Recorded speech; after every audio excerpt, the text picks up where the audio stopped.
Halo guys, welcome back to my channel. Masih bersama gue Davik. Pada kesempatan kali ini, gue ingin wawancara top sales, salah satu top sales di kantor gue, itu Mas Ibon.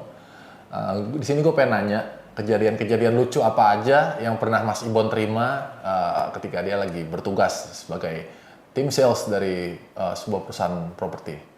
Apa kabar bro? Alhamdulillah, Alhamdulillah ya sehat ya. Iya. Jadi Ibon ini salah satu kawan gue yang penjualannya cukup fantastis ya. Tapi ada hal yang menarik di sini gue pengen gali, bukan mengenai teknis penjualan ataupun pencapaian, tapi kita akan lebih bahas mengenai kejadian-kejadian lucu apa aja sih bro yang pernah lu alamin selama lu bertugas sebagai sales di perusahaan properti gitu kan. Mungkin sebelumnya lu bisa cerita dulu bro, di proyek-proyek di daerah mana aja yang pernah lu pegang. Kita bicara masalah daerah ya, masalah wilayah. Oke, kalau kita kan di sini kan memang posisi kita kan di Tangerang Selatan atau kawasan BSD. Cuman untuk pertama kali gua bergelut di bidang properti itu posisinya di Kabupaten Tangerang. Oh, Kabupaten Tangerang. Daerah mana tuh? Itu di daerah Curug. Curug ya? Iya, Curug. Itu kawasan ya selangkah sama Lipo Karawaci lah. Katanya begitu. Coba bisa geser dikit. Iya. Oke. Katanya begitu kan. Nah, pas kejadian di situ itu sebenarnya sih menarik. Lahannya tuh prestisius banget. Di Curug ya? Daerah Curug. Iya, daerah Curug. Ya, orang di situ cuman punya duit sekitar di bawah 5 juta udah bisa dapat punya rumah. Gimmicknya 5 juta. Iya, langsung dapat rumah. Langsung punya rumah, ya kan. Nah, berapa luas wilayahnya proyek waktu itu di sana? Perumahan. Itu lahan sekitar ada 1,5 hektar. 1,5 hektar. Okay. Ya, sekitar 15.000 meter lah. 15.000 gitu. meter, oke. Terus ada sih kejadian-kejadian menarik di saat gue bertugas di sana ya, kayak semacam kita udah gencar nih jualan banyak, konsumen banyak, booking fee banyak, tiba-tiba pas mau akad kredit, sertifikatnya belum selesai. Izin legalitasnya pun belum selesai. Oke. Dan ternyata yang gue jual itu sengketa, bro. Sengketa ya? Kok bisa sih? Dan memang kan sengketa, emang sebelumnya nggak confirm dulu, gimana itu? Ya, namanya sales kan, namanya lapar ya kan. Sales itu lapar akan komisi. Apalagi kan dijanjikan gimmick tuh 5%. 5% dari harga jual. Bayangin aja kalau kita jual 3 unit itu kita bisa umroh. Udah ngebayangin tuh umroh gitu loh. Umroh ya kan? Tapi nggak taunya udah banyak begitu dengan harga jual yang luar di bawah kemampuan kita semua, tapi dengan komisi yang gede, ya? Terjangkau lah. Iming-imingnya komisi besar, harga murah. Jadi lu prediksi ini bakal booming nih. Iya, gitu. Terus? Dan ternyata akhirnya semua konsumen pada nuntut. Abis gue kena di Uber ya kan, sampai kantor pemasaran pun disegel. Dibilang kita tuh penipu semua. Ya ternyata ya lahan yang kita jual itu sengketa bro. Oh sengketa ya? Belum lunas sama juragan tanah. Gimana coba? Nah itu salah satu yang ada di kejadian yang di Curug ya kan. Cuman udah berikutnya next kita siap lagi nih cari lahan project yang baru. Cuman yang istilah kata kita jual jujur aja lah. Walaupun komisi kecil nggak masalah, yang penting dapatnya banyak. Penting dapatnya banyak ya. Artinya penjualnya harus banyak juga. Iya, harusnya banyak. Oke. Tadi di Curug. Nah, terus lu pernah di mana lagi? Nah, kalau yang kedua itu gue langsung terbang ke Kalimantan Timur. Kalimantan Timur. Di mana tuh tempatnya? Itu di Samarinda. Samarinda. Oke. Posisi kejadian apa aja di sana? Kalau di sana sih bukan kejadian yang aneh atau lucu ya. Cuman karena memang di sana itu yang tadinya gue jual unit yang harganya di bawah 500 juta, tiba-tiba kita jual harga di atas 1 M. Kebayang nggak?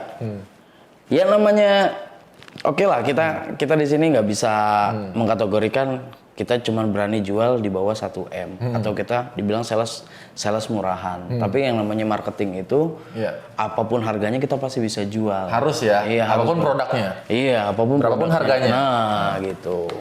Berapapun komisinya. Jadi kalau nggak dapat komisi nggak apa-apa ya. Namanya marketing bro. Zaman sekarang pasti kan ngarepinnya cuan. Cuan ya. Iya. Tetap dimanapun ya. Iya lah. Jangan cuma ngejanjin doang. Oh nanti pokoknya kita jual 3 unit, 4 unit. Pokoknya lu berangkat umroh. Nggak ada sekarang mah. Nggak ada ya. Iya. Yang penting tunjukin dulu kalau kita bisa jual. Udah. Oke. Gitu. Terus di Kalimantan Timur tuh apa aja pengalaman apa aja yang lo dapet di sana? Kejadian lucu apa aja yang lo alami di sana? Kalau di sana itu gua pas kejadian pas canvassing. Pas canvassing ke salah satu developer ternama juga di Indonesia. Jadi lo bagi-bagi flyer? Nah, bagi-bagi flyer ke sana, tiba-tiba ada manajer. Gue selalu didampingin sama manajer gue di sana kan. Pas di sana itu, gue bilang kita itu nggak bisa main nge-bypass begitu aja. Lewat pos security dengan keamanan yang 24 jam, kita main tanpa laporan, kita main Tanpa izin? pasti kita kena. Akhirnya kita labrak tuh, kita bablas lah istilah kata kayak gitu. Kita bablas, kita bagiin konsumen, kita bagiin flyer, kita lemparin. Nah, udah kecium nih, ada aroma dari, waduh, bau-bau ya, bau-bau satpam lah gitu kan. Mantau-mantau ya. Udah ngeri-ngeri sedap kan. Akhirnya bukannya manajer gue yang marah, gue yang marah di situ. Gue bilang aja kan, Pak, kita ini udah ilegal, Pak, ilegal. Udah legal, udah izin. Belum. Oh belum. Oh jadi maksudnya lu ngomong ke manajer lu, kita ini belum izin lo bos gitu. Iya, kita ini belum izin, kita jangan sembarangan di sini. Kalau misalnya Bapak mau lemparin brosur, jangan suruh saya, Bapak aja dah. Ya. Tiba-tiba dia ngomong, yang jadi manajer itu lu apa gua? Lah gua jawab dong, ya Bapak maunya gimana sekarang? Gitu aja kan. Bapak maunya gimana? Kalau seandainya saya mau lempar brosur, tapi saya ditangkap, Bapak mau jamin? Saya bisa keluar. Ini jatuhnya udah hukum, Pak. Udah. Pas di situ akhirnya dengan kejadian kayak gitu kita keluar nih. Apesnya kita masih ditanya sama security. Ngapain kita diliatin? Mobil kita itu nggak taunya banyak flyer, bro. Oh, banyak flyer. Oke, guys, buat yang belum tahu canvassing itu apa. Jadi canvassing itu ada beberapa orang tim sales misalnya. Beberapa orang ya, satu tim biasanya. Iya, satu tim. Itu terdiri dari 4 sampai 5 orang. Itu mereka menyebar ke suatu daerah, ya kan, seumpama ke mana misalnya ke Taman Jajan BSD misalnya. Jadi satu tim itu bagi-bagi flyer semua. Gitu. Jadi masih Boni bagi-bagi flyer di Samarinda tanpa izin security. Nah dia konflik sama konflik manajer. sama manajernya. Terus apa tuh di situ? Lu di penjara apa enggak? Ya enggak lah, Bos. Enggak lah. Kira-kirain lu di penjara. Terus Ya, palingan kita kasih uang damai aja. Oh, damai. Buat security supaya besok-besok kita nggak bakal ngelakuin hal kayak gitu. Seandainya kita mau sebar flyer di kawasan udah perumahan klaster, itu kita harus izin. Harus izin ya. Intinya itu ya. Itu pelajarannya itu aja. Kita harus izin. Kita jangan nakal lah. Istilah kata jangan nge-bypass begitu aja. Kalau bahasa sekarang nggak cowboy. Cowboy ya? Iya. Nggak boleh cowboy ya? Jangan Izin lah. dulu ya? Walaupun kita mau dapat komisi, cuman caranya jangan kayak gitu. Jangan gitu ya. Sip. Oke, ini tangan lu megangin apa nih? Buat poker apa gimana nih? Enggak akan lompat porsinya, tenang. Ini dingin, bro. Dingin. Oke. Terus lu udah dari Tangerang terbang ke Kalimantan Timur. Terus lu ke Balik lagi ke Tangerang, cuman Tangerang Selatan. Nah di sini dapat tawaran ya kawasan BSD tahu sendiri, kawasan yang istilah kata kita jual kayak jual kacang lah. Oke, daerah-daerah BSD Nah, tuh daerah termasuk BSD. idol lah ya, Ya. di dunia persalesan properti gitu. itu termasuk yang bagus lah ya. Ya posisinya Mudah yang bagus, mudah jual. daerah berkembang gitu. Oke. Ya gitu. Terus apa ya? Ada kejadian lucu lagi nggak lu di Tangerang? Ya kalau kejadian lucu Lalu balik lagi dari Kalimantan Timur. banyak sih. Ya itu gue jual unit, gue sebar brosur. Ternyata izinnya belum selesai. Oh belum selesai. Tapi izinnya sama izin warga. Karena kan gue jual unit itu di tengah-tengah lingkungan perumahan. Lu jual rumah Di tengah-tengah perumahan. di tengah Nah, gimana dong? Jadi kan kalau ini kita ngebebasin, ya kita ngebebasin Jadi lahan. ada developer punya developer satu komplek gitu. Iya. Nah, terus lu punya tanah Di tengah-tengah perumahan itu. Konsumen lu tanahnya di tengah-tengah itu. Iya. Konsumen apa kita nyebutnya apa nih? Yang minta jualin atau apa? Kita Developer. Oke, developer ya. Ya, developer di tengah-tengah perumahan itu. Nah, tiba-tiba ya namanya kita kan disuruh jualan, suruh kejar NUP, kita jualan nih. Kita Lahannya berapa gede yang lo jual? kalau lahan sekitar 7.000 meter doang sih. 7.000 meter. Berapa untuk unit tuh? Untuk unit ya cuman 44. 44 unit ya. 44. Nah, di situ dengan PD-nya kita jual, Pak. Kita ada unit rumah di sana, Pak. Gitu. Di mana? Di dekat pemancingan, Pak. Lahannya bagus, Pak. Pokoknya beda deh dengan Serpong Garden. Wis, sorry. Itu jangan-jangan gue tahu tuh proyeknya di mana tuh. Itu gue tahu tuh. Itu kayaknya gue beli juga di situ tuh rumah tuh. Lu parah lu, Bro. Ya terus lanjut. Nah, udah gitu, nggak taunya gue salah sasaran. Yang gue tanya itu RW-nya. RW-nya. RW yang ada di deket lokasi gue jual. Gitu. Sini gitu loh, Bro. Agak terlalu jauh. Ya kan? RW-nya pas deket gue jual, gue kasih tawaran, walaupun dengan brosur ya pede dong. Wah, ini pasti laku lah rumah ya kan, walaupun harganya udah di atas mereka semua, cuman dengan PD ya udah gitu, pastilah gitu kan. Akhirnya gua kasih, Pak, ini ada rumah bagus, Pak. Gitu. Posisi di mana? Di belakang, Pak. Gitu. Pada saat itu perizinan lu belum beres? Belum beres. Ya gitu kan. Itu waktu itu yang ngurusin legal itu sedang berjalan. Cuman ya namanya kita dituntut sama owner suruh jualan, ya udah. Jualan aja walaupun izin sedang berjalan gitu. Terus akhirnya kita kasih dah tuh brosur tuh. Pas brosur kasih, ini proyek yang di mana? Proyek yang di sana ya? Iya. Jangan lupa pasarin. Loh, emang kenapa, Pak? Bapak salah satu ownernya? Bukan masalah kayak gitu. Izin aja belum beres sama gua. Gitu. Lu ngapain bangun-bangun? Jangankan lu jualan sini, pasir aja gak boleh lewat sini. Gimana coba? Ya kan? Gue dibikin malu di situ. Ada nggak taunya posisi dia itu RW di situ. Sampai sekarang. Sampai gitu. Sekarang masih dia RW-nya. Sampai sekarang. Jadi pada saat itu lu masarin proyek gitu kan? Izinnya belum ada, tapi proses penjualan sudah dimulai. Iya. Nawarinnya ke RW-nya nih yang kebetulan yang punya wilayah situ. Iya. Itu sedih sih.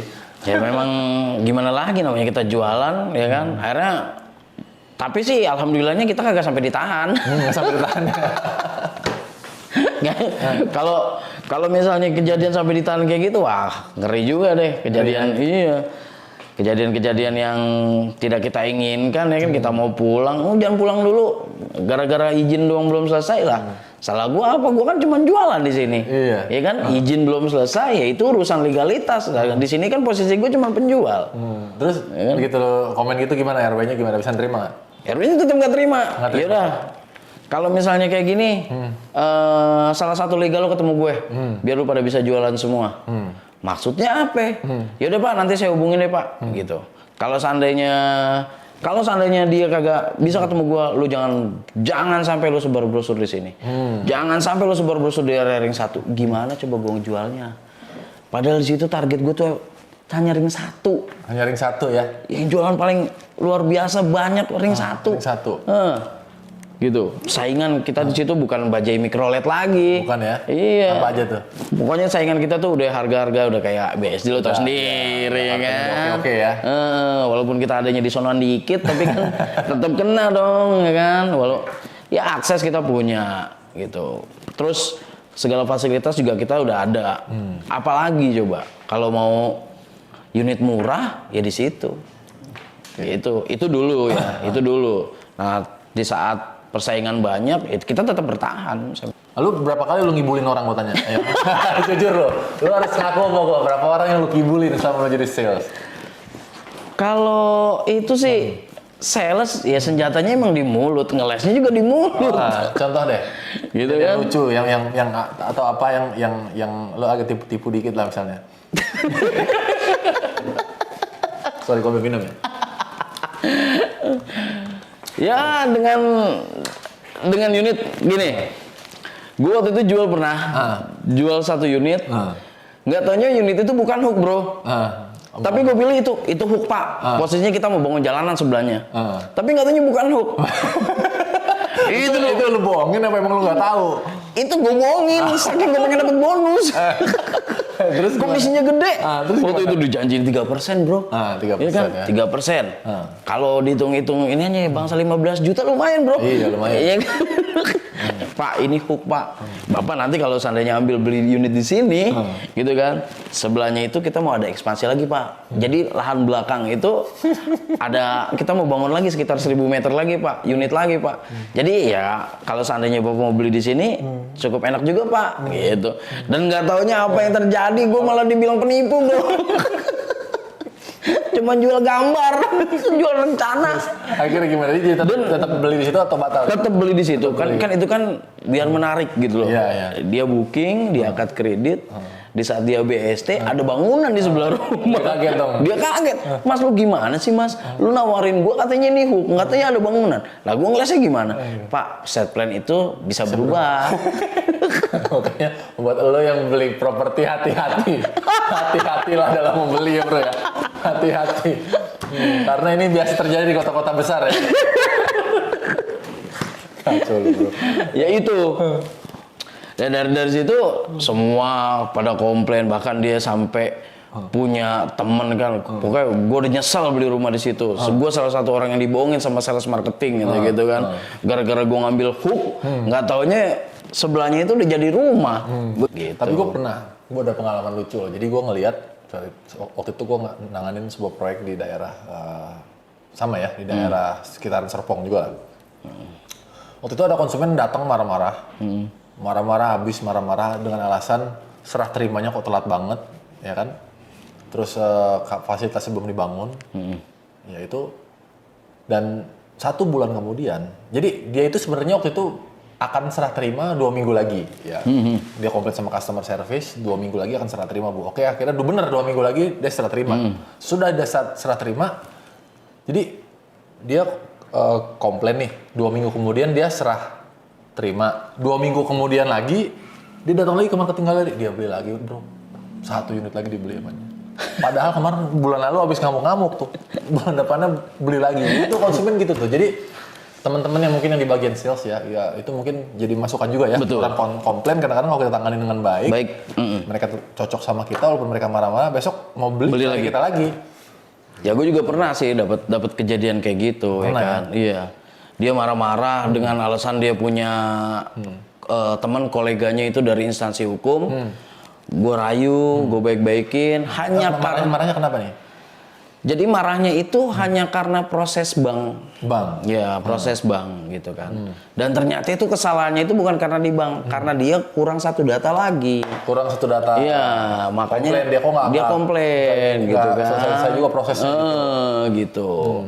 Dia minta kan pengajuan slip gaji 3 bulan terakhir. Ternyata 3 bulan terakhirnya itu, yang ketiga itu dia belum nyelesain. Dan dia belum dipanggil untuk proses wawancara. Gitu. Jadi kan disangkanya, Mas, saya ditolak ya? Enggak, Bu. Kalau ditolak pasti akan ada, Ibu udah wawancara. Tapi ini Ibu belum wawancara. Kenapa? Gitu kan. Tadinya dia juga pengen batal di situ. Pengen batal juga. Iya. Ya udah, Bu, sekarang gini, Ibu tunggu aja, nanti saya bisa hubungin orang bank. Kenapa sampai saat ini belum diproses gitu. Nah, akhirnya data 1 berkas itu belum masuk ke sana dan pihak bank juga belum berani untuk memverifikasi. Dan pihak bank pun belum berani untuk menjatuhkan dia itu reject atau masih pending lah ya. Iya, masih pending. Final gitu. Betul. Oke. Bro, ini kita agak serius lagi. Gue pengen nanya, gimana kalau orang yang penghasilannya itu dia seseorang ya profesinya itu penghasilannya tidak tetap, bro. Jadi kayak pedagang ataupun dia selebriti ataupun apa yang kerjanya itu tidak ada slip gaji, tidak ada penghasilan tetap, tuh gimana lu cara bantuinnya? Lu pasti pernah punya konsumen kan yang kayak gitu. Kalau gimana caranya? Cara nolongnya gimana? Kalau cara gue nolongnya, kalau tapi dia pengen KPA atau KPR? Dia pengen KPR. Gue saranin bikin surat usaha. Surat usaha. Nah, apa singkatan apa? SKU ya. SKU surat keterangan usaha. Surat keterangan SKU ya. Surat keterangan usaha itu dari kelurahan. Gitu. Itu dari kelurahan, terus dia bikin laporan keuangan. Nah, dilihat juga nih angsurannya berapa. Gitu kan? Angsurannya berapa, nanti dikalkulasi 3 bulan. 3 bulan terakhir. 3 bulan terakhir terus sama 3 kali pendapatannya. Semisal angsurannya 5 juta. Ya. Berarti kan pendapatan dia sekitar 15 gitu. 15 tuh joint income atau Kalau dia pribadi sendiri. ya sendiri. Cuman keterangan usaha dengan pendapatannya di total 15. Kan namanya usaha kan pasti floating atau fluktuatif. Pasti fluktuatif. Di atas 10 juta masih oke lah. Cuman iniannya paling hanya turun plafon. Turun plafon. Konsekuensinya. Konsekuensinya itu turun plafon. Nggak di cover 80%. Nggak di cover. Nah, gitu. Turun jadi 50%. Betul. Nah, itu harus. Jadi sebenarnya nggak ada untuk kemungkinan ya profesi apapun bisa KPR. Bisa KPR. Bisa. Gitu. Oke. Ini menarik sih guys. Jadi kalau misalnya ada yang minat nih, temen lo ada yang minat nih, ya udah walaupun dia dari kalangan pedagang, pengusaha, nggak apa-apa, bisa gitu. Bukan berarti, lu pedagang, lu nggak bisa. Nggak kayak gitu, iya. Bisa SKU ya. Karena dilihat dari bikin pendapatan. laporan itu kan nggak gampang bro, susah juga bro bikin gituan bro. Ya itu kan laporan keuangan, laporan pendapatan dia. Bisa itu. Bisa, terus dirinciin, masuk nggak ke rekening, setiap uang yang udah ada dikumpulin masuk ke rekening nggak gitu. Oke. Nah baru dipukul rata berapa per bulan, gitu. Oke. Lu makin lama makin jauh, lu takut banget sama gue sih. Social distancing. Social distancing. Oke. Menarik ya guys ya. Jadi tadi Ibon udah cerita kejadian lucu apa aja yang dia alamin saat dia memasarkan produk gitu ya. Lu pernah di Tangerang, lu pernah di Kalimantan Timur. Lu balik lagi ke Tangerang ya kan, terus ngadepin konsumen yang berbagai macam. Ojo lali like, share, subscribe. David ID. Oke deh. Kalau Oke, gitu, sip. Mr. Ibon, thank you banget nih. Iya, udah sama-sama. sharing sama gue. Sampai ketemu lagi ya. Ya, Sampai ketemu oke. lagi kita. Yuk. Oke. Thank you guys.